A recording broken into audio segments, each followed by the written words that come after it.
Good morning प्यारे बच्चों, कैसे हैं आप सभी। आज हम सुनने वाले हैं एक और नई हैप्पीनेस की कहानी। आज की हमारी हैप्पीनेस कहानी का नाम है हाथी की रस्सी। आइए सबसे पहले कहानी को सुनते हैं, उसके बाद कहानी के बारे में बातचीत करेंगे। कहानी हाथी की रस्सी। एक व्यक्ति किसी रास्ते से गुजर रहा था, तभी उसने देखा कि एक हाथी एक छोटे से लकड़ी के खूंटे से बंधा था। व्यक्ति को यह देखकर बड़ी हैरानी हुई कि इतना विशाल हाथी एक पतली रस्सी के सहारे इस लकड़ी के खूंटे से कैसे बंधा हुआ है। उसने हाथी के मालिक से पूछा, अरे ये हाथी तो इतना बड़ा है, फिर इतनी पतली रस्सी से कैसे बंधा हुआ है? यदि ये चाहे तो एक झटके में इस रस्सी को तोड़ सकता है। हाथी के मालिक ने जवाब दिया, श्रीमान, जब ये छोटा सा बच्चा था तभी से मैंने इसे रस्सी से बांध दिया था। उस समय इसने खूंटा उखाड़ने और रस्सी तोड़ने की पूरी कोशिश की थी, लेकिन हाथी का बच्चा इतना छोटा था कि वह रस्सी को नहीं तोड़ पाया था और बार बार कोशिश करने के बाद भी नाकाम हो जाता था। इससे उसने सीखा कि ये रस्सी बहुत मजबूत है और मैं बहुत कमजोर हूँ, इसलिए मैं रस्सी कभी नहीं तोड़ सकता। और इस तरह से बचपन की कोशिशों के बाद जैसे जैसे हाथी बड़ा होता गया, उसके मन में ये बात भी बैठ गई कि वो रस्सी को नहीं तोड़ सकता और बाद में उसने कभी कोशिश ही नहीं की रस्सी को तोड़ने की।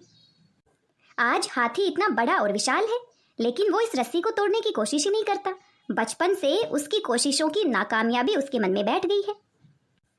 तभी इतना बड़ा और विशाल हाथी इतनी छोटी सी और पतली सी रस्सी को नहीं तोड़ पाता, हमेशा इससे बंधा रहता है।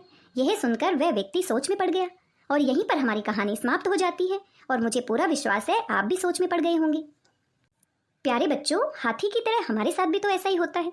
कभी कभी हम किसी नए काम को करने में कोशिश करते हैं और एक दो बार हम उसमें कामयाबी हासिल नहीं कर सकते और मन ही मन हार मान लेते हैं कि ये काम हमारे बस का नहीं है। और हाथी की ही भांति हम भी कोशिश करना छोड़ देते हैं। जब हम कोशिश करेंगे ही नहीं, जब हम अपनी ताकत को समझेंगे ही नहीं, तो कैसे उस काम को पूरा कर पाएंगे, जैसे कि हाथी नहीं कर पा रहा। इसीलिए हमें हमेशा अपनी ताकत को और बढ़ाना चाहिए, अपनी समझदारी को बढ़ाना चाहिए और बार बार किसी भी काम को करने में कोशिश करनी चाहिए। और आप सभी जानते हैं, कोशिश करने वालों की कभी हार नहीं होती। कहानी से संबंधित कुछ प्रश्न आपसे पूछ रही हूँ। इन सभी प्रश्नों को ध्यान से सुनिए और इनके उत्तर मुझे जरूर दीजिए।